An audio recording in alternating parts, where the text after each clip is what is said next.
There's a couple ways that we can go about finding slope. All right. On the first example here, we are going to straight look at the counting from points that are on a line. So for instance, here on line A, we're going to work on rise over run. So rise is 1, 2, 3, up 3, so that's positive 3, over our run, which is going to be 1, 2. So up 3, over 2. So 3 over 2. And those are both positive, okay? And because I went from here to there. Now, if I started here, I would be left 2 and down 3. That's still the up and down part is the rise. So that would be negative 3 over negative 2, which becomes positive because any negative divided by negative becomes positive. So either way, we get 3 halves, okay? Slope for B. If I go down 1, that's the rise, down 1, negative 1. And then run 1, 2, 3, right 3, positive 3. So that would be my slope, would be negative 1/3. That works really good for things that are like obvious ones like that. But let's look at C. It's a vertical line. And if you go up 1, 2, that's the rise is 2. But the run, we don't go anywhere left or right. So that's going to be the run of 0. Okay, look at the next one. A horizontal line. A rise is 0 and run is 1, 2, 3 over 3. Now these two answers right here, we want to look at a little closer. We're going to actually use a calculator to figure out what this is telling us. So on your calculator that you can get, take the calculator out and go and type it in. 2 divided by 0. And you get an error. Okay, well, why is that? Well, when you go to it, you can't divide any number by 0. So this tells you that if you have a vertical line, that this is an undefined slope. There's not a slope here. We've talked about this earlier in the year, where if you had a bookshelf and you put a ball on it, on the shelf part, the ball would be on it. So here's your shelf. The slope is 0. 0 divided by 3 is 0. So you have a slope. So if you put a ball on a shelf and it doesn't roll, it has a slope, it's 0. But if you put a ball on the side of the shelf, on the book, like on a bookshelf, the ball just falls to the ground. So there's no slope there. It's not on the board. So we'll use that. Now, that's doing rise over run to find our slope. There's other ways that we can work slope, and that's the slope formula. y2 minus y1, x2 minus x1. We've done this year already. You have 2 points, first point, second point. So here's your x and y value, but this is x1 because it's the first point, point A. This is at y1 because it's point A. This would be x2 and y2. We'll use this formula, m equals, and now y2 is going to be 2. Subtract y1, which is negative 6. Make sure you do your subtraction there. That way there's no confusion. Next part, x2, 1, subtract, because that's what the formula says, and then x1 is negative 2. Now we have double negatives right here. This becomes plus positive. 2 plus 6 is 8. 1 plus 2 is 3. 8/3 is your slope between these 2 points. Okay. Once again, I'm going to kind of speed through this a little bit faster.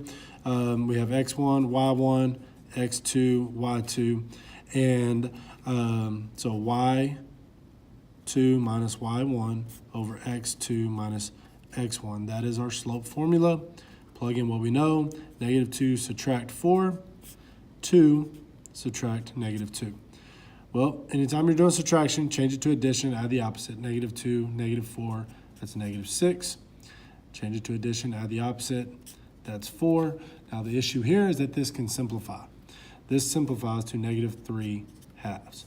I've gone through that a little bit fast, but that's just a refresher on the things that we've done already this year. Okay, we have worked on dilations before, last chapter.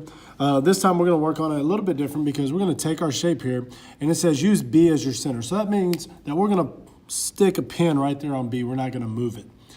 Now, A if I look at the slope, and I use slope to produce my dilation, I'm going to go to A. It's going to be left 1, 2, 3, 4, 5. So that would be -5. And down 2. So -5 over -2. And I can repeat this. If I want my scale factor to be 2, I need to repeat this twice. So I would go left 5, down 2, left 5, 1, 2, 3, 4, 5, down 2. There is my A prime. And that point right there would be at 1, 2, 3, 4, 5, 6, -7 for the x value, +1 for the y value. I can do the same thing for C. It's going to go, my rise is going to go down 1, 2, 3. My run is 1. So -3 over +1. I'm going to repeat that 2 times.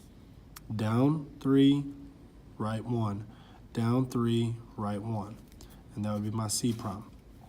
Coordinates there, x value, 1, 2, 3, 4, 5, +5, -1.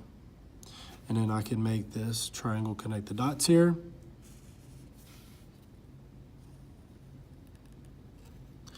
That big triangle there is twice as big as this smaller triangle. Okay, dilation can be an enlargement, like example 4, but it also can be, whenever you have a scale factor of less than 1, it can be shrinking an object. So for instance, x to y, x is our center, we're not going to move it, it's going to pin there. We go down 1, 2, 3, 4, 5, 6, 7, 8, 9, 10, 11, 12. So it's down 12. And then left 1, 2, 3, 4, 5, 6. So left 6. Well, if I want half, I need to cut these in half. Okay, 12 over -12 over -6. So that would be down 6, left 3. I've cut those in half. Just multiplied by dividing 12 in half and by 6 in half. So now down 1, 2, 3, 4, 5, 6, and then left 1, 2, 3. There's my y prime, which would be at -1 up 2. I can do the same for z. Down 1, 2, 3, 4, 5, 6, 7, 8. To the right 1, 2, 3, 4. So -8, 4, but I want to be a scale factor of a half, so that's going to be -4, 2. Half of -8 is 4, half of 4 is 2. So now 1, 2, 3, 4, 1, 2. And there is my z prime. And that would be at 1, 2, 3, 4, 1, 2, 3, 4. 4, 4. Okay. On 10-4, talking about tessellations, and this is patterns that cover an area with repeating figures with no gaps or overlaps. Whenever we look at these, you can just think of it as being a square, and then you have a triangle, and you have another triangle, or let's do a square, then you have another triangle here, okay? But another triangle can fit here. We're just covering in all of these gaps. So as we do another square, another triangle here, there's a gap here, but that a triangle can fill in. Same deal on the bottom. As we're looking at this, another triangle can fit there, but now another square can fit there, another square there. We can continue this pattern. That kind of makes like a diamond looking shape there.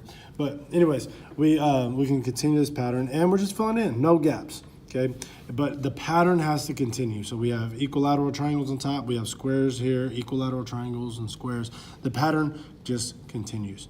So if you recall that in order to find the measure of the interior angles of a regular polygon, we use a formula. Each interior angle, to find out what each interior angle is, you take 180 times n minus 2 divided by n, the number of sides. Okay, we are going to look at this little chart right here, and I'm going to go ahead and fill this out, especially since I can't be here. I'm just going to kind of go with what we're looking at here. So triangles, they have 3 sides. Squares are 4. Pentagons 5. Hexagons 6. Heptagon 7. Octagon 8. I hope y'all remember those. Okay. And we're going to look at what is the measure of one of these interior angles on each one of these shapes. So we're going to cheat. We're going to do this pretty fast. We're going to look at the measure of each interior angle. We'll use this formula. We'll plug it in. N is going to be the number that we're using right here. So for instance, a triangle, 180 times 3 minus 2 divided by 3. So we take 180 times 3 subtract 2 is 1. That's 180. Then divide by 3 and we get 60. This part right here wants us to take 360 and we're going to divide by what one interior angle is. So that's going to be 360 and we're going to divide by 60. So 360 divided by 60 and get 6. Okay, what I'm going to ask is that I'm going to pause the video and you fill out this information right here. So we're going to pause. Okay, we're back at it. What we're going to finish up with, and you should have these filled in, and I'm going to just show y'all what they are. I've already done it.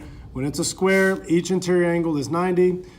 360 divided by 90 is 4. Okay, we repeat this. We got 108. When we divide 360 by 108, it's 3.3. Whenever you got hexagons, 120. Divide 360 by 120, and you get 3. So forth for these two. Now, what's important about this is that we look at which one of these actually do tessellate. Well, if we look, a triangle, obviously we use it up here. Yes for a square. Those are going to tessellate. We can use those. However, we get to a pentagon and we get no. A pentagon you cannot use to tessellate. A hexagon is going to be yes. A heptagon is a no, and an octagon is a no.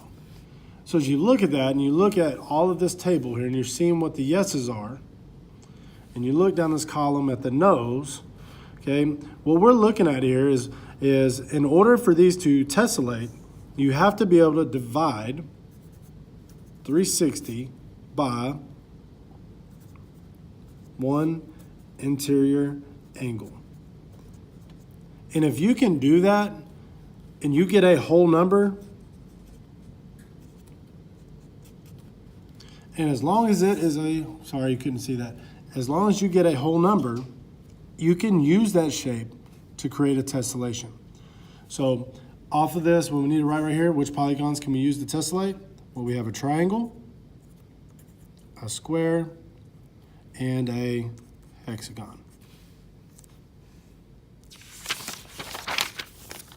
So now, determine if a regular 20-sided polygon will tessellate. So first off, we need to know on a 20-sided polygon, what is the interior angles? So we have that formula, 180 times 20 minus 2 divided by 20. So we take the calculator, we're going to use that, and we're going to go 180, I'm going to use parentheses here, 20 minus 2, close parentheses, we get that, and then divide by 20, the number of sides we have, 162. Now once we got that interior angle, we take 360 and we divide it by that interior angle. 360 divided by 162. And we get 2.2 repeating. That is not a whole number. So this is a no. You cannot use a 20-sided polygon on a tessellation. You will not be able to get all the gaps filled. So now we want to take the time, we're going to sketch a tessellation using a regular polygon at the right. So we got an equilateral triangle, and we're just going to be kind of boring here. We're going to go and draw this tessellation out. You got a triangle, and you got another triangle there. You got another triangle here, and we'll just keep going this out. There's another triangle. And we could do something a little more dramatic and add a row, okay? You know, obviously, those are perfect equilateral triangles, but you get the point right there. We would cover up all of those, and I could do the whole entire paper with just these triangles, okay? Example 3, get creative on this one, and I want to see what your tessellations look like, but you have to use all 3 of these shapes. But we're done. Do the example 3 right here. I want to see y'all's example 3s whenever I get back, and also make sure you have all the homework done. Thank you.